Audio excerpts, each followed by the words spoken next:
ঈদের দ্বিতীয় দিনেও ঢাকার অনেক এলাকায় পশু কোরবানি চলছে। পুরান ঢাকায় সংখ্যাটা বেশি। এদিকে কোরবানির বর্জ্য 6 ঘন্টাতেই সব অপসারণের দাবি ঢাকা উত্তর সিটির। আর দক্ষিণে কাজ শেষ হয়েছে 10 ঘন্টায়। আজও চলছে বর্জ্য অপসারণের কাজ। আনোয়ার হোসেনের রিপোর্ট। ইসলামের বিধান অনুসারে কোরবানির সময় 3 দিন, হিজরি জিলহজ মাসের 10, 11 এবং 12 তারিখ। তাই ঈদের দ্বিতীয় দিনে রাজধানীতে দেখা গেছে পশু কোরবানি দিতে।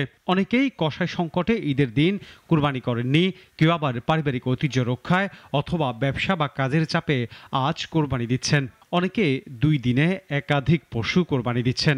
আমার তো 2টা গরু কোরবানি দিতে হয়, আমার ভাড্ডা বাড়িতে দিতে হয় একটা, আর এখানে দিতে হয় একটা। এই জন্য এটা আমি এখানে দিয়েছি, দ্বিতীয় দিন দিয়েছি। দ্বিতীয় দিন দেওয়ার মূল উদ্দেশ্য হচ্ছে গিয়ে একটু নিরিবিলি দেওয়া যায়। অনেক সময় দেখা যায় ঈদের দিন কষাইরা খুব ব্যস্ত থাকে, ওরকম ভালো কষাই পাওয়া যায় না। দ্বিতীয় দিন 60% প্রথম দিনের তুলনায় তাদের খরচাপাতি। হ্যাঁ, আজকে একটু নিরিবিলি, গতকালকের তুলনায় আজকে অনেক নিরিবিলি।